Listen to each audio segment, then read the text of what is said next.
Hey guys, here's another video on self-defense. And this one really makes me angry, and I'll tell you why. A couple of reasons, actually, a few reasons. There are other channels in the true crime community on social media who are attempting to use this case evidently to try to get more subs. I don't know. But the stuff they're saying is just crap. They're going on and on about how this poor kid was unarmed and he was innocent and it was murder.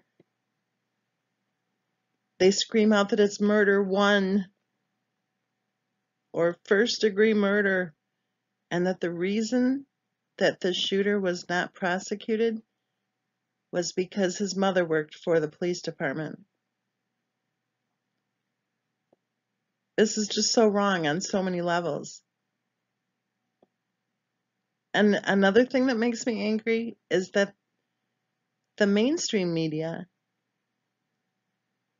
keeps trying to treat this case as if it's just this poor little innocent victim who was gunned down in the middle of the day, in the middle of the street, in broad daylight.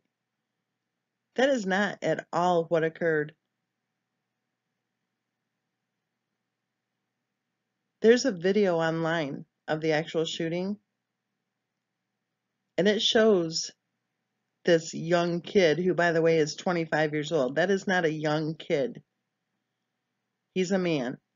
And by the time you're 25 years old, you damn well better figure out how to not go aggressively attacking a person who is pointing a loaded gun right at you and telling you to back off. 25 years old, and he doesn't have a clue that when a man is pointing a gun at him, that maybe it'd be a good idea to retreat. No, he doesn't. Over and over again, he shows in this video that he is the aggressor in this case. He keeps going right after the man with the gun, who keeps retreating.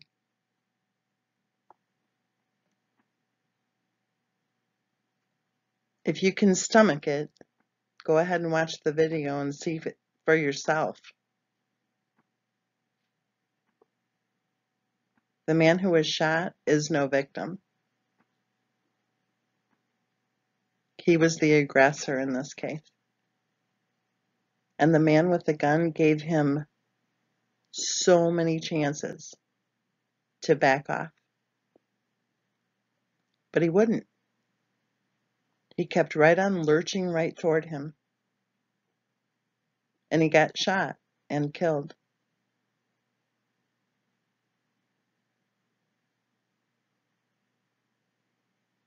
You know, they're saying he was unarmed. But here's the thing.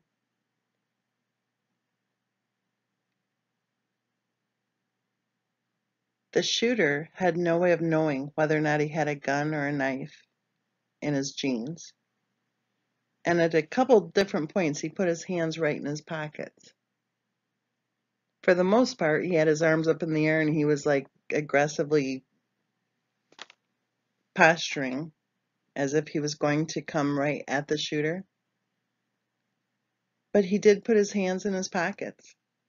And he may have had a loaded gun. He may have had a knife. He may have had a weapon. He also, it appeared, had quite the temper. He also appeared to not be able to control himself. And he had some fists, too, you do realize. So I don't consider him to be unarmed.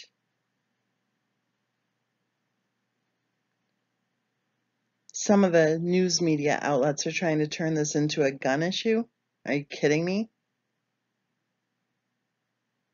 Maybe we should turn it into the issue of when did young people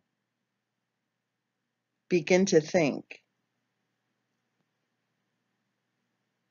that it would be a good idea to charge toward somebody who's pointing a loaded gun at you? Not once, not twice, not 5 or 10 times. Watch the video and count for yourself how many times he went charging aggressively toward the man with the gun. And how many times the man with the gun backed away from him over and over again, yelling at him to back off. And he didn't. And finally, he got too close.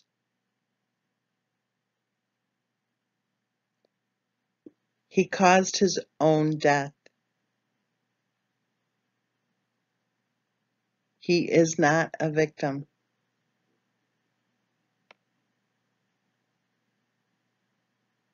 And it is absurd to accuse the police department of not filing charges, or the prosecutor of not filing charges, because the shooter's mother worked for the police department. That is absurd.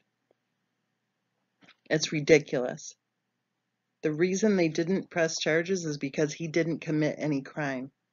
He acted in self-defense, and thankfully, there's video proof of that fact.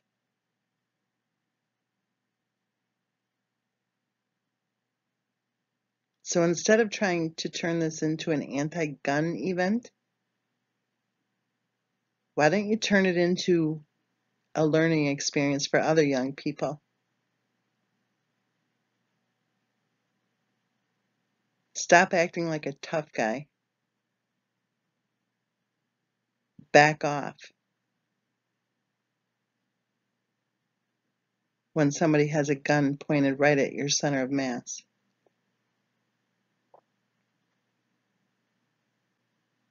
And maybe it's a good idea not to engage in some sort of fight. Maybe it's a good idea to learn how to talk to each other.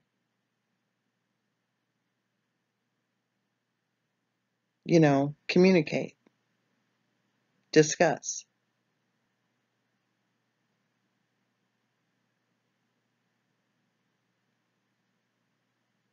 Maybe it's a good idea to realize that if you are in an argument with someone and they pull a gun out, that you listen when the shooter tells you to back off.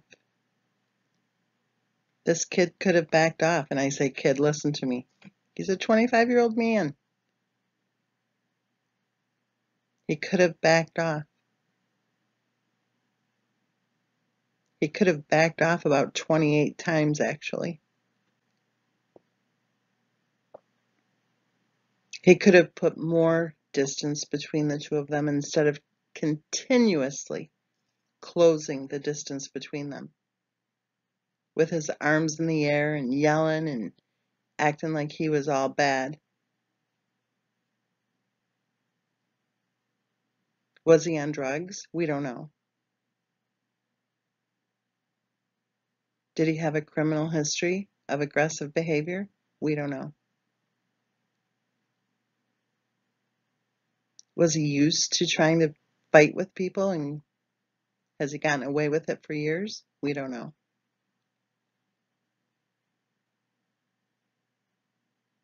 But this time,